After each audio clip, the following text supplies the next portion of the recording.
Hi friends, പത്രമാറ്റിലെ പുതിയൊരു എപ്പിസോഡിലേക്ക് എല്ലാവർക്കും സ്വാഗതം. അങ്ങനെ നന്ദു അഭിയെ അറസ്റ്റ് ചെയ്തുകൊണ്ട് പോയല്ലോ. അവനെ പുറത്തിറക്കാൻ വേണ്ടി നവ്യയാണെങ്കിൽ പലതവണ നന്ദുവിൻ്റെ അരികെ ചെല്ലുന്നുണ്ട്. ഗോവിന്ദനെ കൂട്ടിയൊക്കെ നവ്യ നന്ദുവിൻ്റെ അരികിലേക്ക് ചെല്ലുന്ന അഭിയെ ജാമ്യത്തിൽ ഇറക്കാൻ വേണ്ടി ശ്രമിക്കുന്നുണ്ട്. അവസാനം ദേഷ്യത്തോടു കൂടി നവ്യ പറയുന്നുണ്ട്, നിന്നെപ്പോലൊരു അനീതിയെ എനിക്ക് കിട്ടിയതാണ് എൻ്റെ ജീവിതത്തിലെ ഏറ്റവും വലിയ ശാപം. ഇങ്ങനെയുള്ള അനീതിമാരെയൊന്നും ഒരിക്കലും ദൈവം ഒരു മനുഷ്യർക്കും കൊടുക്കരുത് എന്നൊക്കെ പറഞ്ഞ് നന്ദുവിനെ ഇങ്ങനെ ശാപിക്കുന്നുണ്ട് നവ്യ. ഇതൊക്കെ കേട്ട് ദേഷ്യം വന്ന നന്ദു ചോദിക്കുന്നുണ്ട്, ആഹാ ചേച്ചിക്കിപ്പോൾ ഞാൻ അവനെ അറസ്റ്റ് ചെയ്തതാണോ തെറ്റ്? അവൻ ചെയ്തു കൂട്ടിയ കാര്യങ്ങൾക്കൊന്നും ഒരു തെറ്റായിട്ട് ചേച്ചി കാണുന്നില്ലേ എന്നൊക്കെ ചോദിക്കുന്നുണ്ട്. നവ്യ അപ്പോൾ പറയുന്നുണ്ട്, അതിന് മാത്രം എന്ത് തെറ്റാണ് അഭി ചെയ്തത്? അഭി ചെയ്ത തെറ്റിനെക്കാട്ടിലും വലിയ തെറ്റുകളൊക്കെ ചെയ്തവർ ഇപ്പോഴും ഒരു കുഴപ്പമില്ലാതെ അതുവഴി നടക്കുന്നില്ലേ? അവരെയൊന്നും നിനക്ക് അറസ്റ്റ് ചെയ്യണ്ടായിരുന്നല്ലോ. എനിക്ക് ഡ്യൂട്ടി ചെയ്യണം, എൻ്റെ ഡ്യൂട്ടി തടസ്സപ്പെടുത്തുന്നവർക്കെതിരെ ഞാൻ നടപടിയെടുക്കും എന്നൊക്കെ പറഞ്ഞ് ദേഷ്യത്തോടെ നവ്യനെ നന്ദു അവിടെ നിന്ന് പറഞ്ഞു വിടുന്നുണ്ട്. അതിനുശേഷം അഭിക്ക് വേണ്ടി ശുപാർശയ്ക്ക് വന്ന നവ്യ പറഞ്ഞ കാര്യങ്ങളൊക്കെ കേട്ടിട്ട് ദേഷ്യം സഹിക്കവയ്യാതെ നന്ദു വീണ്ടും പോയി അഭിക്കിട്ട് ഇഷ്ടം പോലെ അടി കൊടുക്കുന്നുണ്ട്. വീണ്ടും അഭിയെ കാണാനായി തിരിച്ച് സ്റ്റേഷനിലെത്തിയ നവ്യ കാണുന്നത് ദേഷ്യത്തോടു കൂടി അഭിയെ എടുത്തിട്ട് തല്ലുന്ന നന്ദുവിനെയാണ്. ഇത് കണ്ട് ദേഷ്യത്തോടു കൂടി നവ്യ വിളിക്കുന്നുണ്ട്, നന്ദു എന്ന്. നീ എന്താടി ഈ ചെയ്യുന്നത്? ഇത് എൻ്റെ ഭർത്താവല്ലേ, എൻ്റെ കുഞ്ഞിൻ്റെ അച്ഛനല്ലേ. ഒരു കൊലപാതകയോട് പെരുമാറുന്നത് പോലെയാണോ നീ എൻ്റെ ഭർത്താവിനോട് പെരുമാറുന്നത് എന്നൊക്കെ ദേഷ്യത്തിലും സങ്കടത്തിലുമൊക്കെ നവ്യ ചോദിക്കുന്നുണ്ട്. നവ്യയുടെ ഈ ചോദ്യത്തിനൊക്കെ തക്കതായ മറുപടി തന്നെ നന്ദു കൊടുക്കുന്നുണ്ട്. അതിനുശേഷം നവ്യ തിരികെ അനന്തപുരിയിലേക്ക് പോകുന്നുണ്ട്. അവിടെ ചെല്ലുമ്പോൾ നയന ചോദിക്കുന്നുണ്ട്, ചേച്ചി എന്ത് പണിയായി കാണിച്ചേ?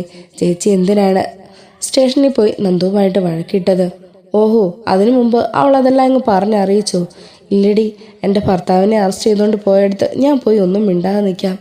അവനെ ജാമ്യത്തിലിറക്കാൻ ഈ വീട്ടിലുള്ളവരാരും എന്തായാലും മുന്നോട്ട് വരികയല്ലോ. എൻ്റെ കുഞ്ഞിൻ്റെ അച്ഛനെ ജയിലിൽ കിടത്താൻ എനിക്ക് ഉദ്ദേശമില്ല. അതുകൊണ്ട് ഞാൻ അവനെ പുറത്തു കൊണ്ടുവരും. അതിനായി ഏതറ്റം വരെ പോയി ശ്രമിക്കുകയും ചെയ്യും എന്നിങ്ങനെ നവ്യ പറയുന്നുണ്ട്. നയന ചോദിക്കുന്നുണ്ട്, ചേച്ചി ഇന്ന് ഈ നിമിഷം വരെ ന്യായത്തിനും സത്യത്തിനും വേണ്ടി മാത്രമല്ലാതെ നമ്മുടെ നന്ദു വേറൊരു കാര്യവും ചെയ്തിട്ടില്ല. അങ്ങനെയുള്ളപ്പോൾ ഈ ചെയ്തതിലും അവൾ എന്തെങ്കിലും ന്യായമുള്ളത് കൊണ്ടോ അബിയുടെ ഭാഗത്ത് തെറ്റുള്ളത് കൊണ്ടോ ആയിരിക്കില്ലേ അവൾ തെളിവുകളെല്ലാം കാണിച്ചതല്ലേ? ഇതൊന്നും കാണിച്ചിട്ട് ചേച്ചിക്ക് എന്താ ഒന്നും മനസ്സിലാവാത്തത് എന്നിങ്ങനെ ചോദിക്കുകയാണ്. നവ്യ പറയുന്നുണ്ട്, അതേടി, എനിക്കിപ്പോൾ നന്നായി അറിയാം നിൻ്റെ സ്വഭാവത്തെപ്പറ്റി നന്ദുവിൻ്റെ സ്വഭാവത്തെപ്പറ്റി എനിക്കിപ്പോൾ നന്നായിട്ടറിയാം. ഇപ്പോൾ രണ്ടുപേർക്കും എൻ്റെ അബിയെ എങ്ങനെയെങ്കിലും കള്ളവനാക്കണം, എങ്ങനെയെങ്കിലും ഈ തറവാട്ടിൽ നിന്ന് പുറത്താക്കണം. അതല്ലേ രണ്ടുപേരുടെ ലക്ഷ്യം. നിന്നെയും ആദർശിനെയും സൂപ്പിച്ചിട്ട് അവൾക്ക് അനിയെ കെട്ടാനുള്ള വഴി അവൾ ഒരുക്കുന്നു. പക്ഷേ അതിനു വേണ്ടിയിട്ട് എൻ്റെ ഭർത്താവിനെ ഇങ്ങനെ കരുവാക്കുമെന്ന് ഞാൻ വിചാരിച്ചില്ല. എന്തിനാണ് എല്ലാവരും കൂടെ എപ്പോഴും എൻ്റെ അബിയെ മാത്രം ഇങ്ങനെ ടാർഗറ്റ് ചെയ്യുന്നത്? അതിനു വേണ്ടി എന്ത് തെറ്റാണ് അബി ചെയ്തേക്കുന്നത്? നിങ്ങളുടെയൊക്കെ സൗകര്യത്തിനും അഭിമാനത്തിനും വേണ്ടിയിട്ട് എന്തിനാണ് പാവം എൻ്റെ അബിയെ ഇങ്ങനെ കരുവാക്കുന്നത്? അവൻ തെറ്റൊക്കെ ചെയ്തിരുന്നു പണ്ട്, പക്ഷെ ഇപ്പോൾ അവൻ അങ്ങനല്ല. അവൻ നന്നായി. അവൻ ഒരിക്കലും ഇങ്ങനെയുള്ള കാര്യങ്ങളൊന്നും ചെയ്യില്ല എന്നിങ്ങനെ നവ്യ പറയുന്നുണ്ട്. അപ്പം നയന ചോദിക്കുന്നുണ്ട്, ചേച്ചി എന്തൊക്കെയായി പറയുന്നേ? അങ്ങനെയാണെങ്കിൽ ഒരു തെറ്റും ചെയ്യാത്ത അബിയെ നന്ദു എന്തിനാണ് അറസ്റ്റ് ചെയ്യുന്നത്? അവളുടെ കയ്യിൽ അവനെതിരെയുള്ള എല്ലാ തെളിവുകളും ഉണ്ട് എന്നല്ലേ പറഞ്ഞത്? എന്തായാലും വ്യക്തിപരമായ വൈരാഗ്യത്തിൻ്റെ പേരിൽ ഒരിക്കലും ഒരാളെയും അറസ്റ്റ് ചെയ്യാൻ പാടില്ലല്ലോ, അതിന് സാധിക്കുകയില്ലല്ലോ. അപ്പോൾ അബി തെറ്റ് ചെയ്തിട്ട് തന്നെയല്ലേ നന്ദു അറസ്റ്റ് ചെയ്തിരിക്കുന്നത്? എന്തായാലും ഇപ്പം ചേച്ചിക്ക് ഇതൊക്കെ തെറ്റായിട്ട് തോന്നുമെങ്കിലും പിന്നീട് അതിൻ്റെ സത്യാവസ്ഥയൊക്കെ അറിഞ്ഞു കഴിയുമ്പോൾ ചേച്ചിക്ക് മനസ്സിലാകും ഇത് തന്നെയായിരുന്നു വേണ്ടിയിരുന്നതെന്ന്. ഇതൊക്കെ കേട്ടോണ്ട് ജലജ അങ്ങോട്ട് വരുന്നുണ്ട്. ജലജയും ദേഷ്യത്തോട് പറയുന്നുണ്ട്, നിനക്കിപ്പോൾ സമാധാനമായില്ലേ? എൻ്റെ മോനെ ജയിലിൽ കയറ്റിയപ്പോൾ അതിന് വേണ്ടിയിട്ടല്ലേ നീ ഇത്രയും നാൾ ശ്രമിച്ചുകൊണ്ടിരുന്നത്?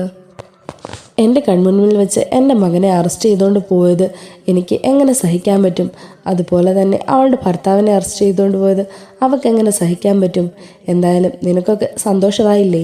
അബേക്കാൾ കൂടുതൽ തെറ്റ് ചെയ്തവരൊക്കെ ഇപ്പോഴും ഇവിടെ സൂചിച്ചിങ്ങനെ നടക്കുന്നുണ്ട്.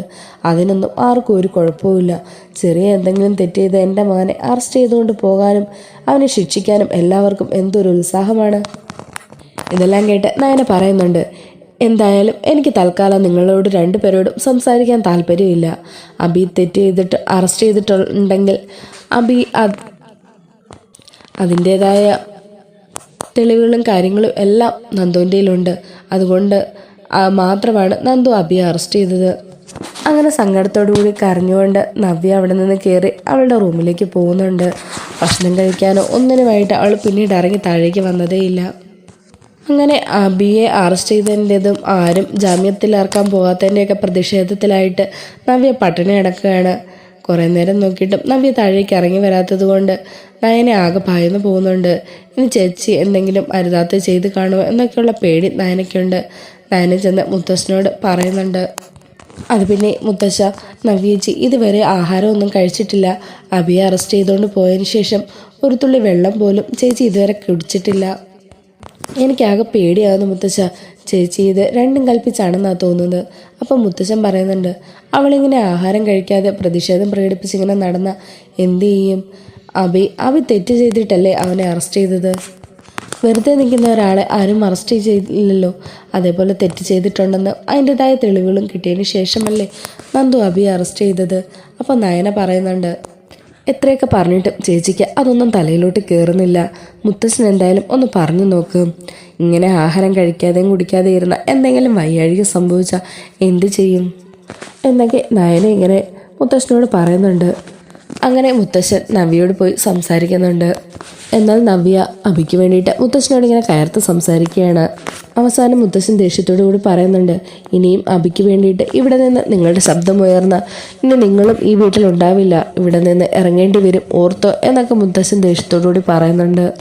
അതുപോലെ തന്നെ നന്ദു അബിയെ അറസ്റ്റ് ചെയ്തിട്ടുണ്ടെങ്കിൽ അതിൻ്റേതായ തെളിവും കാര്യങ്ങളും എല്ലാം തന്നെ നന്ദുവിൻ്റെ കയ്യിലുണ്ട്. ഞാൻ കൊടുത്ത പരാതിയുടെ അടിസ്ഥാനത്തിൽ അവൾ അന്വേഷിച്ചാണ് അതിനുള്ള തെളിവുകളും കാര്യങ്ങളും ഒക്കെ ശേഖരിച്ച് അബിയെ അറസ്റ്റ് ചെയ്തേക്കുന്നത്. അതുകൊണ്ട് തന്നെ ഇനി അതിൻ്റെ പേരും പറഞ്ഞ് ആരും ആരെയും കുറ്റപ്പെടുത്താനൊന്നും നിൽക്കേണ്ട എന്നിങ്ങനെ പറയുന്നുണ്ട് മുത്തശ്ശൻ. ഇതെല്ലാം കേട്ട് കഴിഞ്ഞപ്പോഴും നവ്യ വീണ്ടും പറയുന്നുണ്ട്, എൻ്റെ ഭർത്താവിന് എന്തെങ്കിലും സംഭവിച്ചു കഴിഞ്ഞാൽ പിന്നെ ഞാൻ ജീവിച്ചിരിക്കില്ല. നിങ്ങളെല്ലാവരും കൂടി എൻ്റെ അബിയെ കൊലയ്ക്ക് കൊടുക്കാൻ പോവല്ലേ? എൻ്റെ കുഞ്ഞിന് അച്ഛനില്ലാതാവുകയല്ലേ നിങ്ങൾ ചെയ്യുന്നത്? എന്നിട്ട് നവ്യ പറയുന്നുണ്ട്, ഇതിനെല്ലാത്തിനും നിങ്ങളെയൊക്കെ ഞാൻ കാണിച്ചു തരാം എന്നൊക്കെ പറഞ്ഞ് ദേഷ്യത്തോടു കൂടി പോയി വാതിലടച്ച് റൂമിൽ കയറുന്നുണ്ട്. ഇതൊക്കെ കണ്ട് നയനയ്ക്ക് വല്ലാതെ പേടിയാവുന്നുണ്ട്.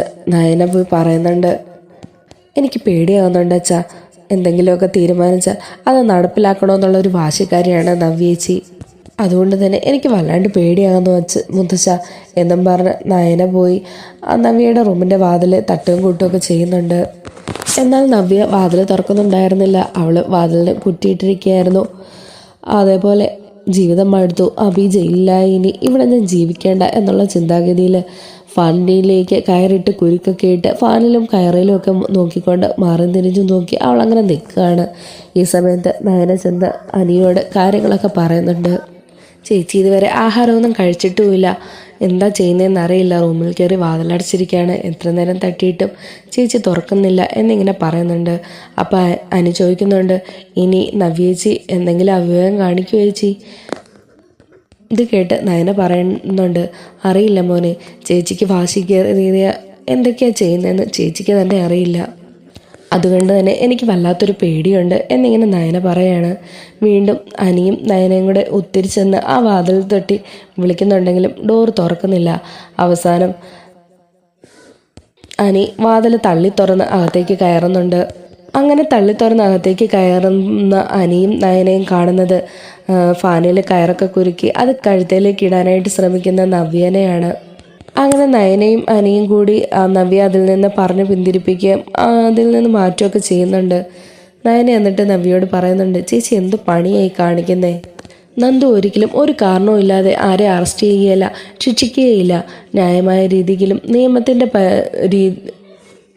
അതിൻ്റേതായ രീതിയിലും മാത്രമേ നന്ദു ഒരു കേസ് കൈകാര്യം ചെയ്യുള്ളൂ. അതുകൊണ്ട് തന്നെ ഒരിക്കലും കള്ളക്കേസ് ഉണ്ടാക്കിയൊന്നും അബിയെ അറസ്റ്റ് ചെയ്യില്ല നന്ദു.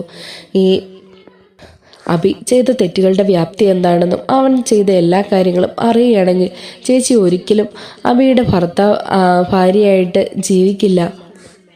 അതുകൊണ്ട് തന്നെയാണ് അബിയുടെ പല കാര്യങ്ങളും ഞങ്ങൾ ചേച്ചിയോട് പറയാൻ മടിച്ചത്. അപ്പോൾ അനിയും പറയുന്നുണ്ട്, ഇനിയും നവ്യേച്ചിയോട് ഈ കാര്യങ്ങളൊന്നും മറച്ചു വെച്ചിട്ട് ഒരു കാര്യവുമില്ല.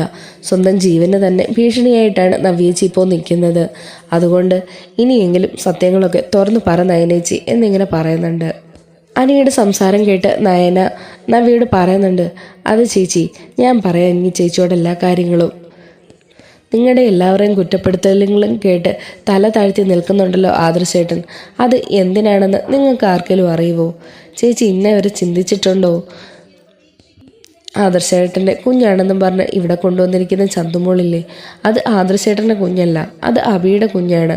അനഘയെ സ്നേഹിച്ചതും അവളെ ചതിച്ചതും അവളിലൊരു കുഞ്ഞിനെ കൊടുത്തതും ഇപ്പോൾ ഈ നിലയിൽ അനഘയാകാൻ കാരണം എല്ലാം അബിയാണ്.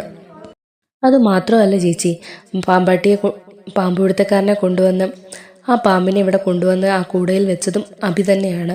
അതിനുള്ള തെളിവും പാമ്പുപിടുത്തക്കാരനെ നന്ദു അറസ്റ്റ് ചെയ്തിട്ടുണ്ട്. ഈ കാര്യങ്ങളെല്ലാം ചേച്ചിയോട് പറയണമെന്നുണ്ട്, പക്ഷെ ഒന്നും തന്നെ ചേച്ചി വിശ്വസിക്കാറില്ല. ഇപ്പം തന്നെ അബി അറസ്റ്റ് ചെയ്തിരിക്കുന്നത് സ്വർണം കള്ളക്കടത്ത് നടത്തിയതിനാണ്. കളവ് സ്വർണം കൊണ്ടുവന്ന് അത് ഉരുക്കി പണിത് മൂർത്തിസ് ജ്വല്ലറിയുടെ ലേബലിൽ വിറ്റഴിച്ചു. അതാണ് അവൻ ചെയ്ത തെറ്റ്. എന്തെങ്കിലും പിടിക്കപ്പെട്ട അത് മൂർത്തിസ് ജ്വല്ലറിയുടെ പാരമ്പര്യത്തെ തന്നെ ബാധിക്കുകയല്ലേ. മുത്തശ്ശനൊക്കെ എന്ത് കഷ്ടപ്പെട്ടാണ് ഈ കമ്പനി ഇവിടം വരെ എത്തിച്ചത്. അതിൻ്റെ എല്ലാം പേര് അത് അബിയായിട്ട് കളഞ്ഞു കൊടുക്കില്ലേ? ഇതൊക്കെ ചേച്ചി എന്താ മനസ്സിലാക്കാത്തത്? അപ്പച്ചിയും അബിയും കൂടെ ചേച്ചിയെ പറഞ്ഞ് തിരുത്തി വെച്ചിരിക്കുകയാണ്. അതുകൊണ്ടാണ് ചേച്ചിക്ക് ഇങ്ങനെ ചേച്ചിയുടെ ജീവിതം നഷ്ടപ്പെടാതിരിക്കാൻ വേണ്ടിയിട്ടാണ് ഞങ്ങൾ ഇതുവരെയും ഒന്നും ചേച്ചിയോട് പറയാതിരുന്നത്. അങ്ങനെയുള്ള അബിക്കെതിരെയുള്ള എല്ലാ കേസുകളെപ്പറ്റിയും നയന വിശദമായിട്ട് തന്നെ നവ്യയോട് പറഞ്ഞു കൊടുക്കുന്നുണ്ട്. അതിനെല്ലാം തെളിവായിട്ട് അനിയുടെ കയ്യിൽ നന്ദു കൊടുത്ത തെളിവുകളും നവ്യയെ കാണിക്കുന്നുണ്ട്. അതുപോലെ ചന്തുമോള് അബിയുടെ കുഞ്ഞാണെന്ന് തെളിയിക്കാനായി നയനയുടെ കയ്യിലുള്ള DNA ടെസ്റ്റും അതും നയനയെ കാണിക്കുന്നുണ്ട്. അങ്ങനെ എല്ലാ സത്യാവസ്ഥയും അറിഞ്ഞ് നവ്യ ആകെ തകർന്നു പോകുന്നുണ്ട്. ഇനി താൻ ജീവിച്ചിരുന്നിട്ട് കാര്യമില്ല, എൻ്റെ കുഞ്ഞിൻ്റെ അച്ഛൻ ഇത്രയൊരു ദുഷ്ടനാണെന്ന് മറ്റുള്ളവരുടെ മുമ്പിൽ പറയാൻ എന്നെക്കൊണ്ടാവില്ല എന്നൊക്കെ ചിന്തിച്ചിട്ട് ജീവൻ എടുക്കാനെന്നുള്ള രീതിയിൽ നവ്യ പോകാൻ തുടങ്ങുമ്പോൾ നയനെ പിടിച്ചു നിർത്തി പറയുന്നുണ്ട്, ചേച്ചി ഇവനെ പോലെ ഒരു ഫ്രോഡിന് വേണ്ടിയിട്ട് ചേച്ചിയുടെ ജീവിതം കളയാനുള്ളതാണോ? അല്ല, ഇവൻ്റെയൊക്കെ മുന്നിൽ അന്തസ്സായിട്ട് ആ കുഞ്ഞിനെ വളർത്തി നല്ല അടിപൊളിയായിട്ട് അവൻ്റെ സഹായം ഇല്ലാതെ ജീവിച്ച് വേണ്ട ചേച്ചി കാണിച്ചു കൊടുക്കാൻ. ഈ വീട്ടിലുള്ള എല്ലാവരും തന്നെ ഇത്രയും നാളും ചേച്ചി ഇതറിയിക്കാഞ്ഞത് ചേച്ചി എന്തെങ്കിലും കടുങ്കൈ ചെയ്യുമോ എന്നുള്ള പേടിച്ചുകൊണ്ട് തന്നെയാണ്. അത് മുതലെടുത്താണ് അബി ഇത്രയും നാളും നിന്നത്. ഇനിയെങ്കിലും ചേച്ചി ആ അബിക്ക് വഴങ്ങി കൊടുക്കാതെ അവനെ ജയിലിലേക്ക് അയച്ച് നല്ല അന്തസ്സായിട്ട് ജീവിച്ച് കാണിച്ചു കൊടുക്കണം. അങ്ങനെ നയനയുടെ വാക്കും പുറത്ത് അബിയെ അറസ്റ്റ് ചെയ്യാനും അബിയുടെ മേലിലുള്ള ബാക്കി നടപടികൾ നടത്താനും നന്ദുവിൻ്റെ നയനയുടെയൊക്കെ കൂടെ നിൽക്കുകയാണ് നവ്യ.